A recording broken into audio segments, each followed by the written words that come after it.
Hello students, आज के video में हम कंडक्टिविटी, मोलर कंडक्टिविटी और इक्विवेलेंट कंडक्टिविटी के बारे में पढ़ेंगे। इससे पहले मैंने आपको फैराडेस के लॉज पढ़ाए थे, first law and second law. ठीक है, आज हम टॉपिक स्टार्ट करते हैं कंडक्टिविटी।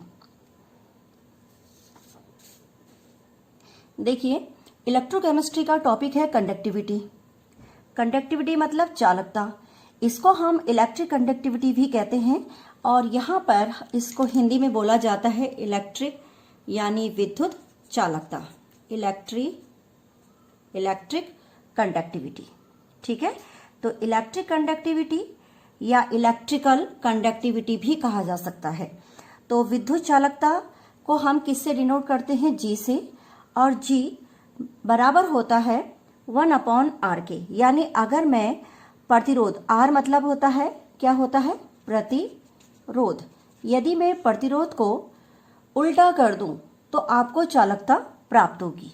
यानी प्रतिरोध और चालकता में क्या संबंध होता है? ये एक दूसरे के रेसिप्रोकल होते हैं, यानी व्युत्क्रमानुपाती होते हैं। ठीक है, अगर आपकी चालकता किसी की ज्यादा है तो नेचुरली उसका प्रतिरोध कम होगा, अगर प्रतिरोध ज्यादा है तो चालकता क्या होगी? कम होगी। अब हम आते हैं प्रतिरोध क्या है। तो प्रतिरोध पढ़ने के लिए आपको थोड़ा सा कि प्रतिरोध क्या चीज होती है और इसका संबंध किस किस चीज से होता है। तो R मतलब रेजिस्टेंस यानी प्रतिरोध। अब हम आते हैं स्पेसिफिक रेजिस्टेंस, जिसको हम दिखाते हैं रो से। ठीक है, जो हमारा प्रतिरोध होता है वो अनुक्रमानुपाती होता है या डायरेक्टली प्रोपोर्शनल होता है किसके? लेंथ के। और R इनडायरेक्टली प्रोपोर्शनल होता है 1/a के। यानी ये इसके क्या होता है? अगर A का मान बढ़ रहा है यानी एरिया बढ़ रहा है तो उसका रेजिस्टेंस कम हो जाएगा, और रेजिस्टेंस इतनी ज्यादा है तो नेचुरली एरिया क्या होगा? कम होगा। यहां पर जब हम इसके कांस्टेंट को हटाते हैं तो एक कांस्टेंट वैल्यू को यानी अनुक्रमानुपाती को हटाते हैं तो एक कांस्टेंट वैल्यू रख लेते हैं। ठीक है, R is equal to rho L/A। जहां पर ये जो रो होता है इसको कहते हैं स्पेसिफिक रेजिस्टेंस, या क्या कहा जाएगा? स्पेसिफिक रेजिस्टेंस, या केवल इसको रेजिस्टिविटी भी कहते हैं, रेजिस्टिविटी। ठीक है, ये रेजिस्टिविटी या प्रतिरोधकता भी कहा जाता है। हिंदी में इसको कहते हैं प्रतिरोधकता। तो कहने का अर्थ है जो रो है, जिसको मैंने कहा ये विशिष्ट प्रतिरोध कहलाएगा। तो विशिष्ट प्रतिरोध का मतलब ये हुआ कि किसी भी चालक का प्रतिरोध उस चालक के लंबाई के अनुक्रमानुपाती और उसके क्षेत्रफल के क्या होता है? व्युत्क्रमानुपाती होता है। तो यहां से हम रो यानी रेजिस्टिविटी निकालते हैं कि रो का मान कितना होगा। तो रो का मान RA/ कितना हो जाएगा? L हो जाएगा। फिलहाल मैं किस में आई थी? रेजिस्टेंस में, कि रेजिस्टेंस और चालकता में क्या संबंध होता है। तो मैंने रेजिस्टेंस को आपको समझाया कि वो उसके लेंथ के, उसके एरिया के क्या होता है? व्युत्क्रमानुपाती होता है। लेंथ के अनुक्रमानुपाती या समानुपाती होता है, जहां पर ये एरिया ऑफ क्रॉस सेक्शंस होता है। अब अगर हम इसकी बात करें तो ये इलेक्ट्रॉन्स के लिए है। अगर एक डायग्राम के द्वारा आप समझें तो मैं ये कहना चाहूंगी, ये एक वायर की लेंथ होती है और ये वायर का क्रॉस सेक्शन एरिया होता है। ठीक है, और इसको रेजिस्टिविटी यानी रो को कहते हैं। मगर इलेक्ट्रोलिटिक हमें, क्योंकि हम इलेक्ट्रोकेमिस्ट्री पढ़ रहे हैं तो हमें उसमें इलेक्ट्रोलिटी सॉल्यूशंस यानी इलेक्ट्रोलिटी से संबंधित डेफिनेशन देनी पड़ेगी। तो ये आपके 2 इलेक्ट्रॉन्स हैं, ठीक है, जिनको कि हम किसी बाह्य परिपथ के द्वारा क्या कर देते हैं? जोड़ देते हैं। इस प्रकार से ये जुड़े हुए होते हैं। ये 2 इलेक्ट्रोड है और इनके इसमें कोई भी आपका इलेक्ट्रोड। अब इन दोनों इलेक्ट्रोडों के मध्य जो, क्योंकि कंडक्टिविटी में क्या होगा कि ये जो इसके है, आपका R का मान यहाँ पे आपने लिखा G बराबर 1/, यानी रो, ठीक है, और L/A। ये आपका यहां से वैल्यूज आ जाएगी, R की वैल्यू जो होगी। ठीक है, तो हम लिख रहे हैं यहाँ पे 1/, मैं इसको लिख रही हूं, रो को वैसे ही लिखा, और L/A मैंने ऐसे लिख दिया। तो कहने का अर्थ है यदि आपके पास 2 इलेक्ट्रोड हो गए कंडक्टिविटी के पढ़ने के लिए, तो 2 इलेक्ट्रोडों की जो बीच की लेंथ, बीच की जो डिस्टेंस होगी वो उन दोनों की क्या कहलाएगी, लेंथ कहलाएगी। और ये जो इलेक्ट्रोड होगा ये इसका क्रॉस सेक्शन एरिया होगा, इस वक्त ए ये कहलाएगा, और आपका इन दोनों के इलेक्ट्रोडों के बीच की लेंथ कहलाएगी। बल्कि जबकि रेजिस्टेंस में क्या होता है, कोई वायर है तो उसकी लेंथ एल कहलाती है, और जो एरिया होता है वो उसका क्रॉस सेक्शन एरिया कहलाता है वायर का। मगर यहाँ पे इलेक्ट्रिसिटी, क्योंकि हम इलेक्ट्रोकेमिस्ट्री पढ़ रहे हैं, तो ये कोई भी विद्युत अपघट्य होगा, तो विद्युत अपघट्य में जो इलेक्ट्रोड रखे गए हैं उन इलेक्ट्रोडों का क्रॉस सेक्शन एरिया ए, और उन दोनों इलेक्ट्रोडों के बीच की जो दूरी है वो क्या कहलाती है, एल कहलाती है। क्योंकि ये कौन सा सॉल्यूशन है आपका, इलेक्ट्रोलिटिक सॉल्यूशन। तो इलेक्ट्रोलिटिक सॉल्यूशन में ये आ जाता है। तो हमने यहां से जो इसका एरिया निकाला वो ये है। तो G बराबर हम लिखते हैं 1/ρ और 1/L/A। इसको मैंने अलग अलग कर दिया, A को ऊपर लेके नहीं गई हूं, ठीक है। अब हमारे पास क्या होता है कि जो 1/ρ है, यानी जो विशिष्ट प्रतिरोध है, विशिष्ट प्रतिरोध किसके, उसके चालकता के क्या होता है, कोई भी किसी चालक का जो विशिष्ट प्रतिरोध होता है वो क्या कहलाता है, उस प्रतिरोध का जो व्युत्क्रम है वो कहलाएगा आपका विशिष्ट चालक। यानी किसी भी, ये रो क्या है आपका प्रतिरोध, स्पेसिफिक रेजिस्टेंस। तो स्पेसिफिक यानी किसी चालक के विशिष्ट प्रतिरोध के व्युत्क्रम को दोबारा मैं समझा रही हूं। रो क्या है, विशिष्ट प्रतिरोध,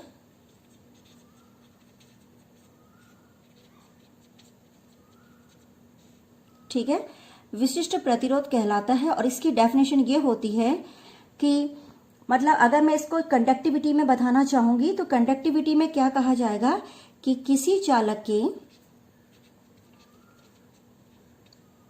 विशिष्ट प्रतिरोध के व्युत्क्रम को, यानी 1/ρ को, व्युत्क्रम को चालकता कहते हैं। क्या कहते हैं, चालकता कहते हैं। जो मैंने टॉपिक आपको लिया ये वाला, उसे क्या कहते हैं, चालकता कहते हैं, ठीक है। अब हम आते हैं कि जो चालकता है वो क्या है। तो अगर मैं उस चालकता को K से किससे डिफाइन करना चाह रहे हैं, हम चालकता को हम K से डिफाइन करते हैं। यहाँ पे आगे देखिए, चालकता यानी आप इसको G इजिकल टू आप कह सकते हैं यहाँ पे कप, ये जो चालकता है वो विशिष्ट चालकता या चालकता एक ही है। हमने यहाँ पर इसको जब 1/ρ रखा तो उस कंडक्टिविटी को हमने कप्पा कह दिया। क्या कह दिया, विशिष्ट चालकता को कप्पा। तो जो कप्पा है वो ऐसे लिखते हैं, कप्पा, और ब्रैकेट में या बराबर में K इजिकल टू 1/ρ, यानी विशिष्ट प्रतिरोध का व्युत्क्रम उल्टा क्या कहलाएगा आपका, K कहलाएगा, जिसे कहते हैं कप्पा, ठीक है। तो जो चालकता है वो चालकता सीधी, और मतलब उसको हमने G से डिनोट किया कि 1/ उसके प्रतिरोध के क्या होता है, व्युत्क्रमानुपाती होता है। और विशिष्ट चालकता कप्पा, तो किसी भी चालक का विशिष्ट प्रतिरोध के व्युत्क्रम को उसकी विशिष्ट चालकता या केवल चालकता भी कहते हैं। तो कप्पा इजिकल टू 1/ρ कहलाएगा आपका, ठीक है।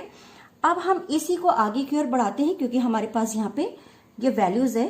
तो यहाँ पे हमने देखा G इजिकल टू आपके पास था 1/ρ 1/L/A। अब हमने इसके जगह इक्वेशन नंबर इसको रखिए फर्स्ट आप, और एक ब्लैंक कर दीजिए। तो यहाँ पर आपके पास मैं इसको लेके चल रही हूं, ठीक है। तो हमने ये विद्युत चालकता है, ठीक है। तो यहां पर हमने समीकरण 1 से आगे इसका मान हम रख रहे हैं। तो समीकरण 1 से जैसे ही मैं इसका मान दूसरी जगह रखूंगी, समीकरण 1 से यानी अगर मैं इसकी जगह वैल्यू रखूंगी तो हमारे पास आ जाएगा, देखिए हमारे पास आता है G बराबर K यानी कप्पा और 1/ जो आपके पास यहाँ पे दिया है L/A, ये ऐसे करके दिया हुआ है। मैंने केवल 1/ρ की जगह क्या रख दिया, कप्पा रख दिया, यानी विशिष्ट चालकता रख दी। तो G इज इक्वल टू आपके पास आ गया K, और इसको कहते हैं G कांस्टेंट। तो अब देखिए G कांस्टेंट क्या है, G कांस्टेंट कहलाता है आपका सेल स्थिरांक। क्या कहलाता है, सेल स्थिरांक।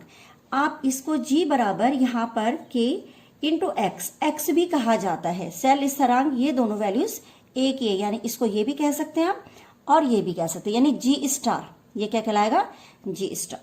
अब यहाँ पर आपके पास मान लीजिए G बराबर हो गया K इंटू G स्टार।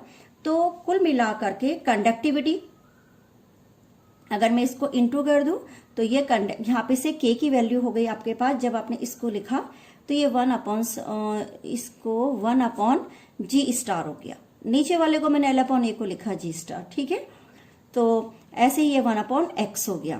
तो अब हम जब इसको मल्टीप्लाई करेंगे तो लिखेंगे G star is equal to K, यानी कप्पा। ये आपका एक डेरिवेशन यहाँ पे आया, जहां पर G conductivity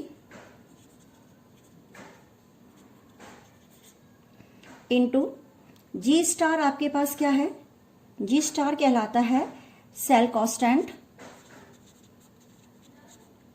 is equal to K, यानी जो कप्पा है वो क्या है, चालकता और सेल स्थिरांक के गुणन के क्या होता है, बराबर होता है। तो कहने का अर्थ है कि अगर मैं डेरिवेशन से इसको निकालती हूं तो ये इस तरीके से आ जाता है कि किसी सेल का चालकता और उसका सेल स्थिरांक का मान उसकी विशिष्ट चालकता के बराबर होता है। यानी किसके बराबर होता है, विशिष्ट चालकता के बराबर होता है। यानी कंडक्टिविटी चालकता और cell constant is equal to क्या है, K है। तो अब हम यहां पर से इसको आगे की ओर जब बढ़ाते हैं, यहां पे से आप x की वैल्यू भी निकाल सकते हैं, ठीक है। तो K बराबर यहां पे से Gx भी निकल सकता है। अब यहां पर G इज इक्वल टू आपने इतना लिख रखा है कि conductivity cell constant is equal to K। मैं इसे एक बार और फोकस करना चाहूंगी। तो फोकस करने के लिए आप देखिए दोबारा से कि इलेक्ट्रिक कंडक्टिविटी क्या है। इलेक्ट्रिक कंडक्टिविटी किसी चालक में जब हम विद्युत धारा प्रवाहित करते हैं तो विद्युत धारा प्रवाहित करने पर उसे उस चालक की क्या कहा जाता है, विद्युत चालकता कहा जाता है। और ये हर समय किसके प्रतिरोध की क्या होती है, व्यतिक्रमानुपाती, यानी उल्टा होता है, व्यतिक्रम के बराबर होता है। तो G इज इक्वल टू 1/, मैंने यहाँ से आपको R का मान समझाया कि नॉर्मली जो हमारा रेजिस्टेंस होता है वो उसकी लेंथ और उसके क्षेत्रफल के क्या होता है, डिपेंड करता है। तो यहाँ से मैंने रो की वैल्यू निकाली और उसको प्रतिरोधकता, ठीक है। तो ये रेजिस्टिविटी या प्रतिरोधकता कहलाता है। तो यहाँ पर से ये वैल्यू उठा करके मैंने यहाँ रखी कि electrolytic solution is equal to G बराबर 1/ρ और 1/L/A।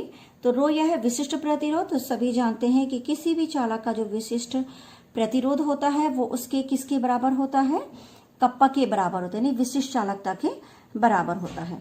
तो यहाँ से मैंने ये वैल्यू निकाल करके इसके साथ रखी और उसके यानी किसी चालक में विशिष्ट प्रतिरोध के व्यतिक्रम को उसकी क्या कहते हैं, विशिष्ट चालकता या क्या कहते हैं, चालकता कहते हैं। अब हम आते हैं इसको आगे की ओर लेकर के। तो मैंने आपको इसके बाद समझाया कि G बराबर K इंटू L/A, मैंने उसका मान वहां से उठा के रख दिया और इसके बाद आ गया K इंटू 1/G स्टार। अब यहां से आप चाहें तो x को इधर भी लिख सकते हैं। तो ये conductivity into cell constant is equal to आपके पास क्या आ जाता है, K आ जाता है। अब अगर मैं ये कहूं कि इसकी डेफिनेशन हम इसके अकॉर्डिंग लिखेंगे तो आप मान के चलिए कि अगर यहाँ पे G बराबर K इंटू, अगर मैं लेंथ और उसको बराबर बराबर कर दूं तो इसका मान क्या होगा। तो देखिए यहाँ पे से G बराबर K इंटू 1/L/A लिखेंगे। If A is equal to 1 centimetre square and length is equal, दो इलेक्ट्रोड के बीच की लेंथ कितनी है, 1 सेंटीमीटर। तो कुल मिलाकर के G बराबर आपके पास क्या आ गया, K आ गया, ठीक है। तो यानी यदि किसी चालक की लंबाई, किसकी, चालक की लंबाई 1 सेंटीमीटर तथा अनुप्रस्थ काट का क्षेत्रफल जो उसका क्रॉस सेक्शन एरिया है वो अगर आपके पास 1 सेंटीमीटर स्क्वायर हो तो उसकी विद्युत चालकता को क्या कहा जाता है, विशिष्ट चालकता कहा जाता है। विद्युत चालकता को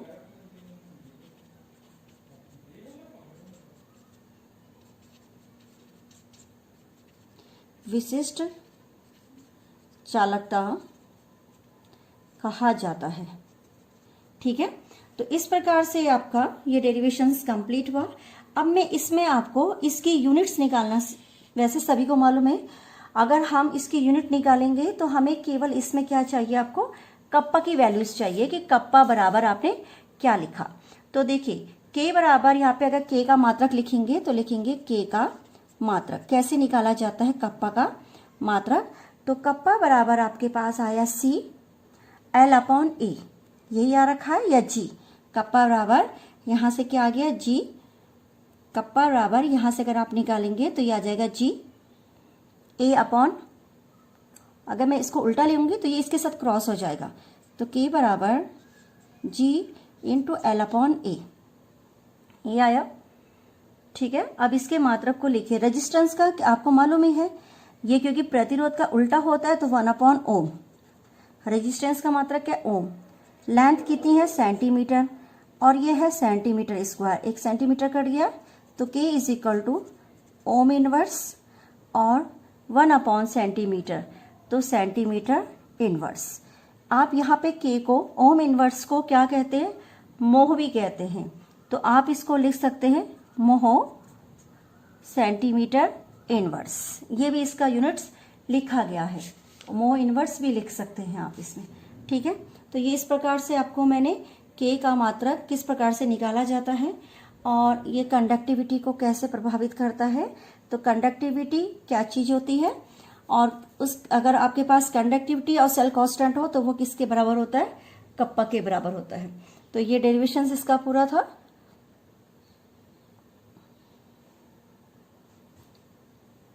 ठीक है गाइस, नोट कीजिए। अभी मैंने आपको पढ़ाया है कंडक्टिविटी, आपने अच्छी तरीके से समझ लिया होगा कि कंडक्टिविटी क्या होता है। उस कंडक्टिविटी के लिए हमें क्या निकाला था हमने, स्पेसिफिक कंडक्टिविटी के बराबर होता है जी जी स्टार, जहाँ पे के स्पेसिफिक कंडक्टिविटी या ओनली कंडक्टिविटी भी कह सकते हैं, और जी कंडक्टेंस और जी कांस्टेंट या G star is equal to cell constant. ये आपको कंडक्टिविटी यानी कप्पा बराबर क्या होता है ये आपको समझाया। ठीक है, अब हम पढ़ रहे हैं मोलर कंडक्टिविटी। तो मोलर कंडक्टिविटी के लिए आपको इस फॉर्मूले की बहुत आवश्यकता होती है कि किस प्रकार से यह फॉर्मूला यहाँ पे मोलर कंडक्टिविटी में हेल्प करता है। देखिए, देखो मोलर कंडक्टिविटी के लिए क्या करना है आपको, सबसे पहले मोलर कंडक्टिविटी यानी मोलर चालकता, तो किसी विलयन की जो एक निश्चित आयतन में उपस्थित विद्युत अपघटे, यानी आपने एक कंटेनर लिया, ये है, और इस कंटेनर में आपने एक विलयन ले लिया, और इस विलयन के अंदर आप कोई विद्युत अपघटे यानी इलेक्ट्रोलिटिक सॉल्यूशन डालते हैं। तो सपोज मैंने NaCl डाला, जिसकी मोलरता कितनी होनी चाहिए, 1 m, और जो सॉल्यूशन आपका डला हुआ है विलयन, उस विलयन की मोलरता क्या होती है, m। तो इस प्रकार अगर आपके पास एक दिया गया सॉल्यूशन और उसमें विद्युत अपघटे NaCl हो और उसकी मोलरता 1 m हो, तो यह हमें मोलरता के चालकता के बारे में बताता है कि किस प्रकार से मोलर चालकता होगी। तो इसकी डेफिनेशन ये होती है कि किसी विलयन में, डेफिनेशन है इसकी,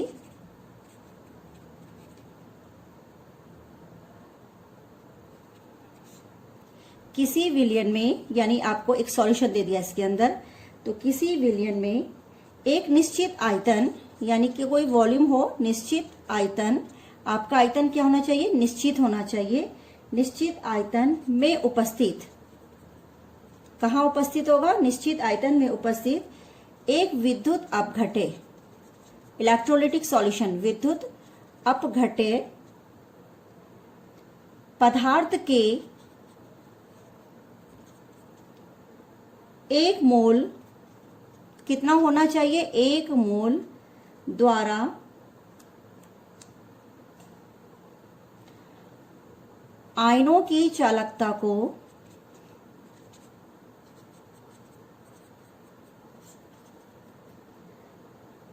मोलर चालकता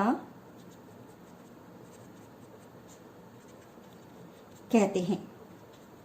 ठीक है गाइस, हमें इसे ऐसे समझेंगे कि आपको एक कंटेनर है, उस कंटेनर में आपने एक सॉल्यूशन डाला जिसकी मोलरता कितनी है m।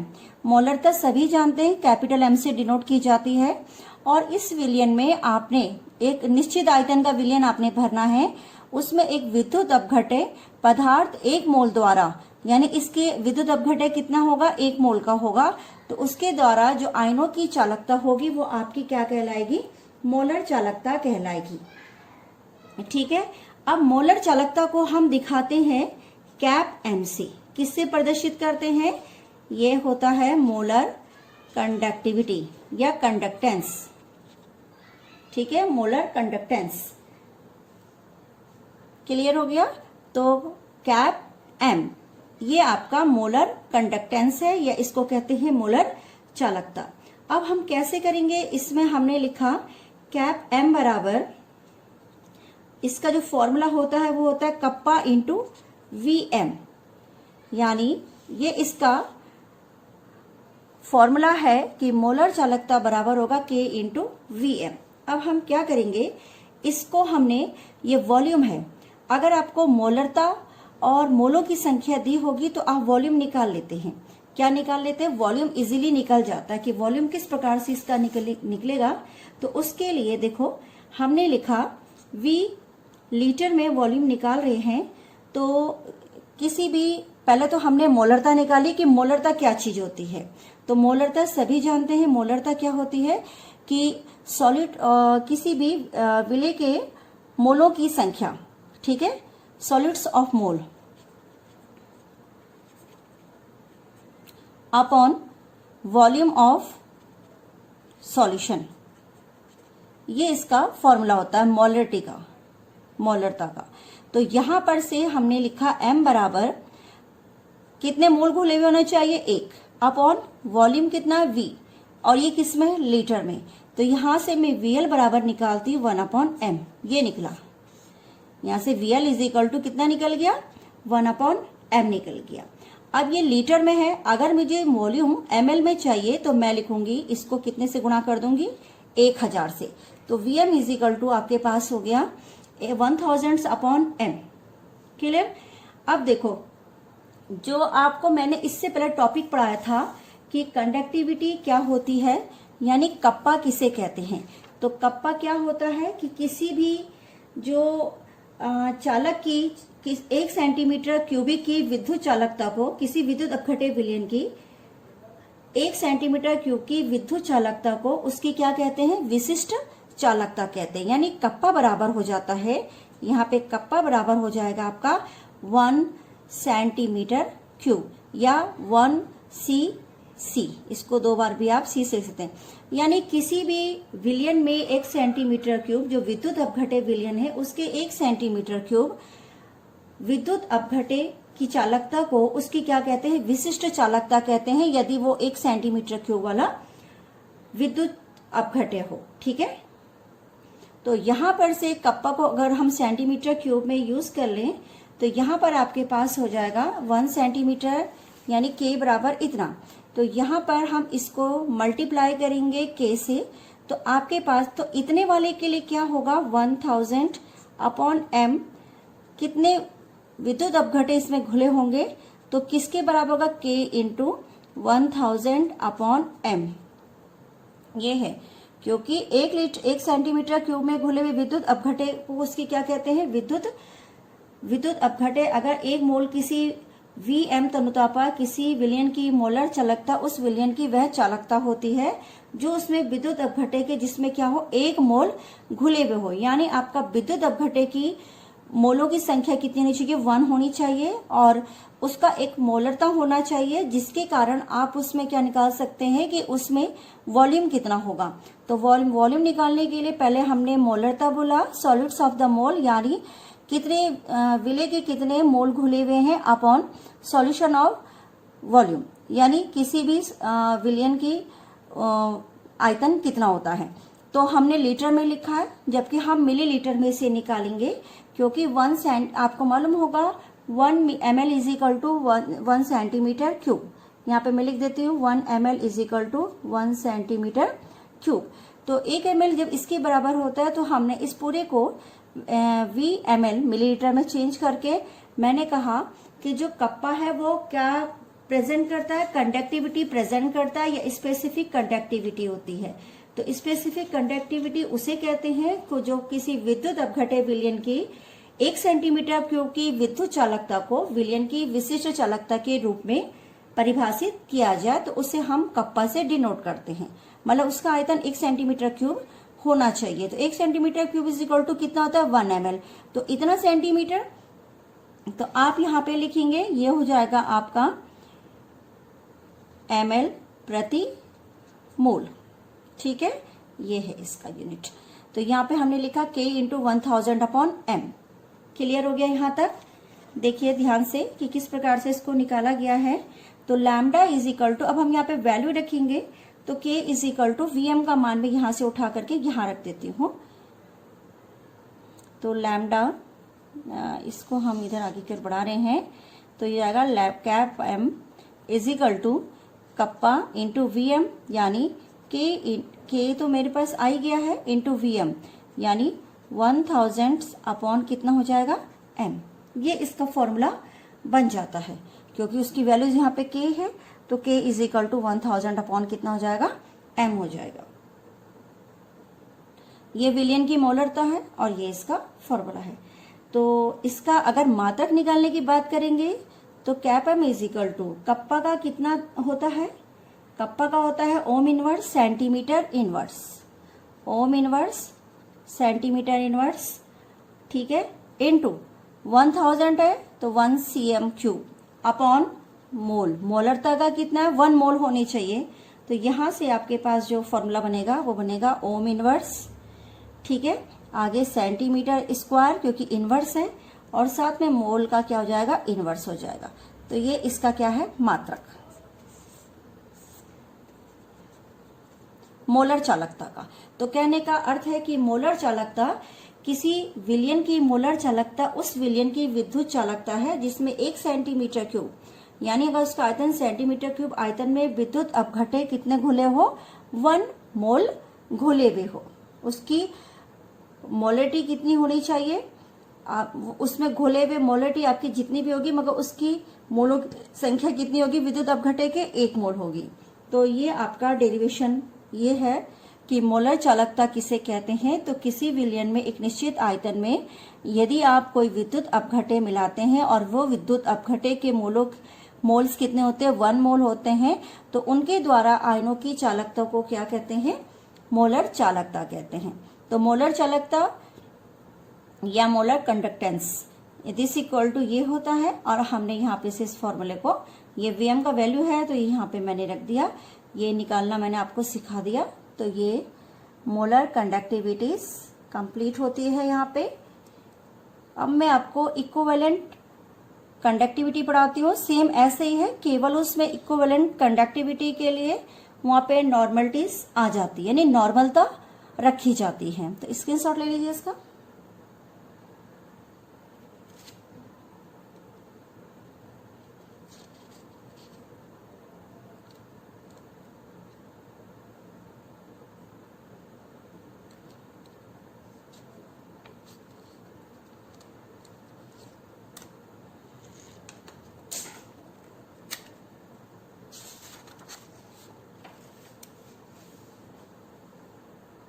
चलिए अब हम पढ़ते हैं नेक्स्ट टॉपिक, इक्विवेलेंट कंडक्टिविटी यानी तुल्यांकी चालकता।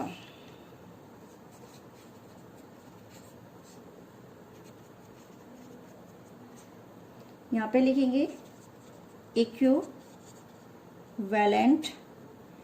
कंडक्टिविटी, ठीक है। इसको भी सेम प्रदर्शित किया जाता है कैप EQ से। तो इक्विवेलेंट कंडक्टिविटी ये चीज होती है, यानी कैप और EQ।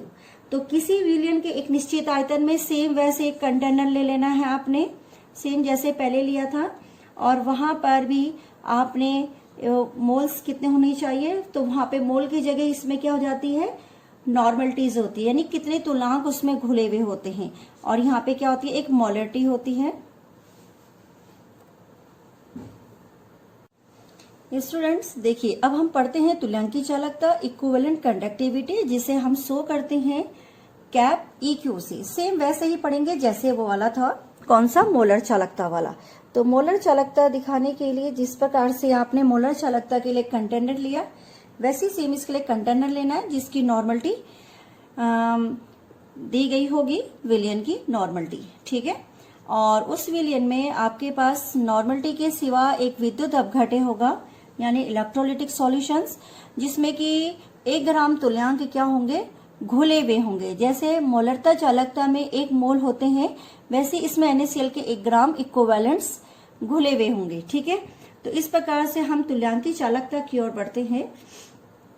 तो किसी भी पदार्थ की जो तुल्यांकी चालकता होती है वो प्रति इकाई आयतन में विलयन का वह सांद्रण होता है जिसमें विद्युत अपघट्य का 1 ग्राम तुल्यांक सेंटीमीटर में घुलित हो। तो डेफिनेशंस लिखते हैं इसकी यहाँ पे। तुल्यांकी चालकता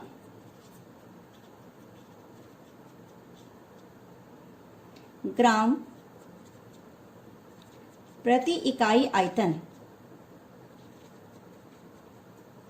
में विलयन का वह सांद्रण होता है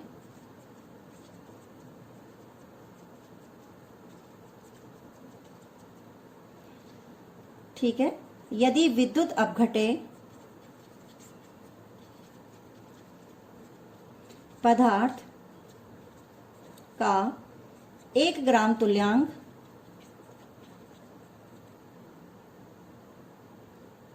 V इक्विवेलेंट सेंटीमीटर क्यूब में क्या हो, घुलित हो। तो तुल्यांकी चालकता ग्राम प्रति इकाई आयतन में किसी विद्युत अपघट्य के विलयन की वह चालकता होती है जो कि वॉल्यूम EQ इक्विवेलेंट सेंटीमीटर में क्या हो, घुला हो। कितना, 1 ग्राम तुल्यांक। तो इसमें 1 ग्राम तुल्यांक विद्युत अपघट्य में घुला हुआ होना चाहिए, यानी विद्युत अपघट्य कितना चाहिए, 1 ग्राम तुल्यांक होना चाहिए, और वो इस विलयन में जो आपको दिया हुआ हो उसमें क्या हो, घुला हुआ। तो इसको हम लिखते हैं यहाँ पे lambda EQ is equal to होता है कप्पा इंटू VEQ। जैसे सेम वहां पे था वैसे यहाँ पे होता है। क्लियर है। तो अब यहाँ पे डेफिनेशन जैसे उसमें निकाली थी, तो नॉर्मलिटीज बराबर क्या होता है, इक्विवेलेंट्स ऑफ सॉल्यूट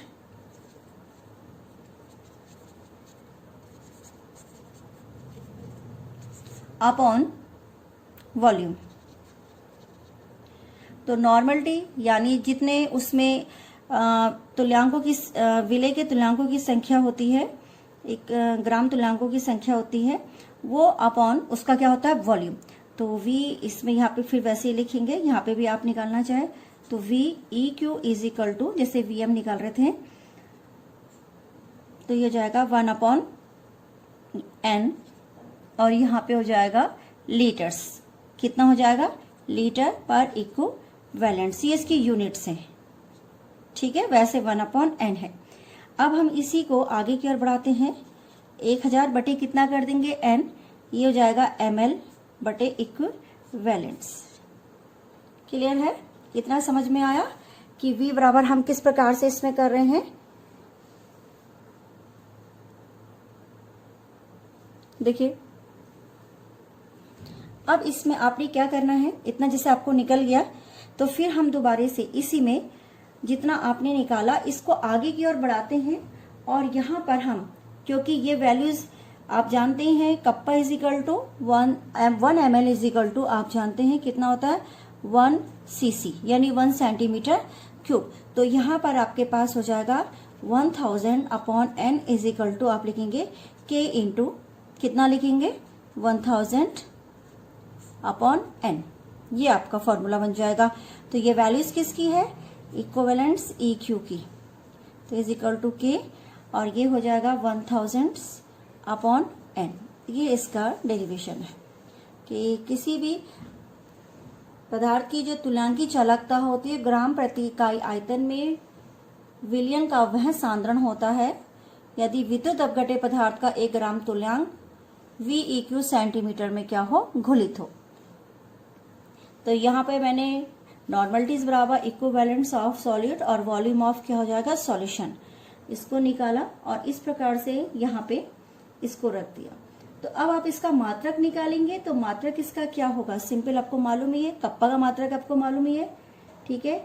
इक्विवेलेंट्स को आप इक्विवेलेंट ही रहने देंगे, यहीं पे हम इसका मात्रक भी निकाल देते हैं। तो लिखेंगे कप्पा का क्या है, ओम इनवर्स, आगे क्या लिखते हैं, ओम इनवर्स के साथ क्या लिखा जाता है, सेंटीमीटर इनवर्स। फिर यहाँ पे सेंटीमीटर, यहाँ पे कितना आ जाएगा, सेंटीमीटर क्यूब अपॉन इक्विवेलेंट।